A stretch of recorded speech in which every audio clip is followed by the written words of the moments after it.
You ever have one of those days where you think, if someone had just asked, I might have said yes, but now, I've got no choice but to dig in my heels. Yeah, that's how I wound up staring at a concrete swimming pool that materialized on my land like the world's most expensive practical joke. And you know what? I didn't buy this stretch of mountain edge to police property lines. I just wanted the wind in the pines, purple twilight that smells like sage, and the quiet certainty that nobody could take that away. But out here, apparently, a line in stone is just an invitation for someone else's bulldozer. The way it started was almost too ridiculous to explain. One March morning, the kind where sunlight cuts through cold and every sound feels a little sharper, I was driving up to my cabin after picking up a load of fence rails. My land sits high on the ridge, old ground, staked by granite monuments set so deep you'd need dynamite to move them. I pull in, expecting the usual peace, and instead, I see this rebar skeleton stretched across my meadow. At first, I thought some local kids were building a skate ramp. By the next week, they'd sprayed shotcrete, and suddenly, I was looking at a real-deal pool. Blue tile sparkling like a wink and the deck stretching 50 feet over what used to be wild grass. You ever have your brain hit pause while your eyes keep running? My truck was still running when I realized that concrete was poured not just close to my line, but way over it. Past the split rail, right up to a juniper I swore to my late dad I'd never touch. I keep my old survey map laminated, glove box staple, and as I walked from the corner monument, stone block with a chiseled cross, across the meadow, the crunch of gravel and broken roots sounded all wrong. I measured it out 3 times. Every time, I landed in the same spot. That pool deck was 40 paces onto my land, free and clear. See, here's the thing. They built their little HOA subdivision downhill years after my cabin went up. Their rules, their dues, their endless mail about mailbox paint colors. None of it ever touched me. But apparently, boundaries get blurry when you want a new amenity to brag about at the next block party. Next morning, coffee in one hand and my survey in the other, I hiked down to their community office. Really just a tricked-out model home with the sort of over-friendly decor that always makes me suspicious. Tobin, the manager, met me at the door. Golf shirt, perfect hair, handshake just a shade too tight. "Good morning, neighbor," he chirps, like we'd been trading Christmas cookies for years. I dropped the map on his desk.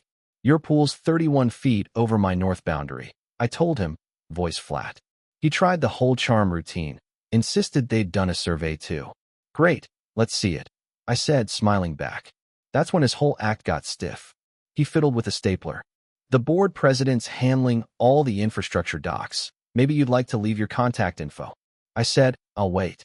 That's how I met Mara, board president, gold bracelet, spine straight as a 2x4, handshake like she was afraid to get fingerprints on me.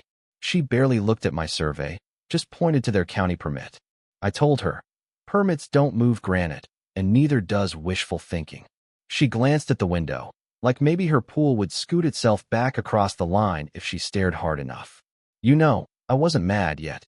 My old man taught me, when something's nibbling your land, don't yell. Take notes. Take pictures. Take a breath. So I did. Photos of the stones, survey pins flagged neon pink, every inch mapped out. Kimball, my surveyor, came out within the week. She's the kind of woman who listens to dirt and walks the line with reverence.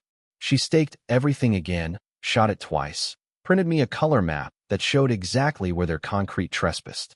I marched it down to the office with a letter, notice of trespass and demand to abate. Gave them 30 days to fix it. You think they stopped? No. They doubled down, built a sad little fence, threw some shrubs in, beeped in a keypad gate like they were Fort Knox. They even ran a new water line across my dirt to tie into an old standpipe. Every time I heard that fill pump roar, my blood pressure ticked up a notch. Tried talking sense into their contractor, Mark, a tired guy, sunburned and honest, who just shook his head and said, "I go where the plans say." Mara called the shots.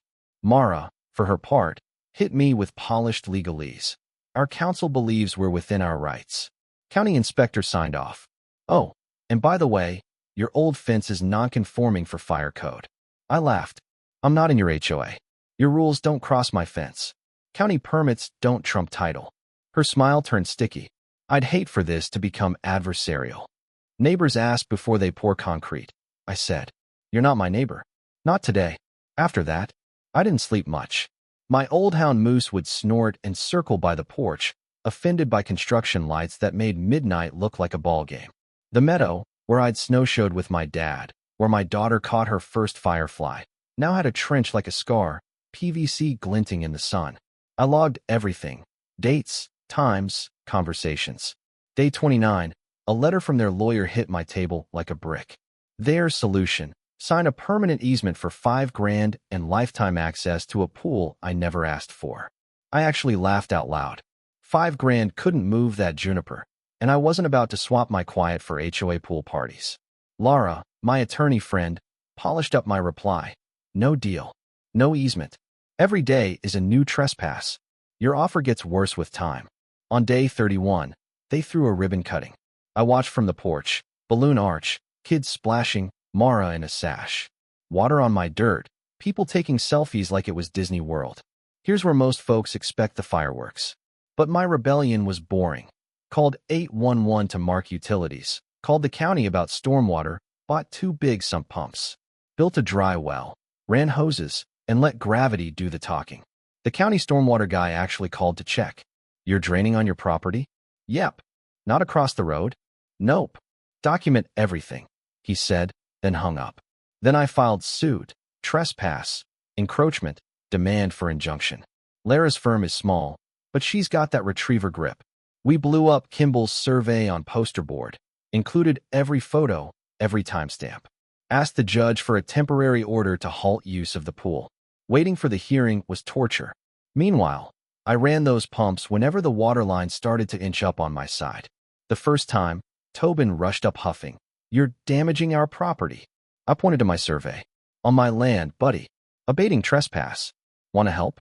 Shut off your fill line. Mara stormed up, called the cops. Deputies arrived. Older guy, sunburned arms, and a rookie with mirrored shades. Mara accused me of sabotage. The deputy asked for my paperwork, ran his finger along Kimball's lines, stared at the granite monument. Looks like he's on his own dirt, he said. This is civil, not criminal. Y'all work it out. You ever feel a weight slide off your chest? That was it. Mara's face looked like she'd bitten a lemon. I stayed quiet, kept pumping. Then came the twist nobody saw coming. Eustace, an old neighbor, shows up with photos of his flooded basement. Turns out, their hack job water line sent a trickle right under his house. County sent an inspector, woman with mud on her boots, who ordered the fill line shut. HOA's good faith started to look like carelessness. Finally, court day. HOA's lawyer showed up with rolls of plans. Mara behind him, poker face failing. Lara stood for me, clear, cool, walked the judge through granite, survey law. HOA's side argued public benefit, community needs, good faith. Judge cut through. Show me your survey. Otherwise, the one with a stamp and a stone stands. He slapped them with a restraining order. No more use of the pool, no fill line, restore the land. That was the beginning of the end. News spread, emails, angry meetings, members demanding answers. Mara got recalled, Tobin resigned. New board, wide-eyed and humbled, offered to buy a real easement. I told them, nope. Offered to buy a strip outright. I thought about it, weighed it against peace, the cost of years in court, the fate of my old juniper. Finally, I said, only if you remove your deck, replant my meadow, cover all costs, and put up a living screen so I never have to watch another cannonball over coffee. My price made them wince. They said it was punitive. I said it was fair. The judge's final order was clear. Demo the encroaching slab, restore my ground, pay damages and costs.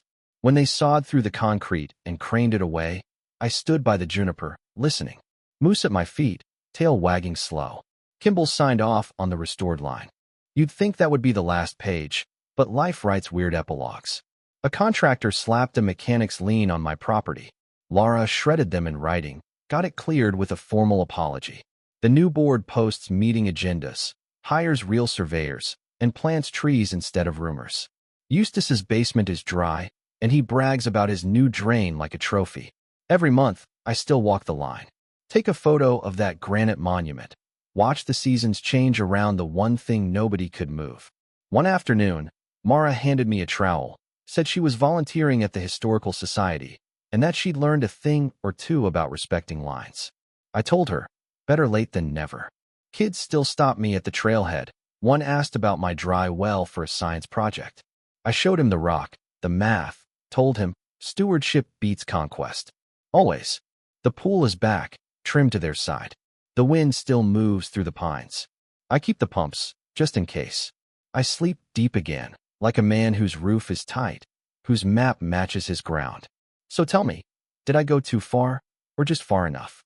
Would you fight, or take the easy way?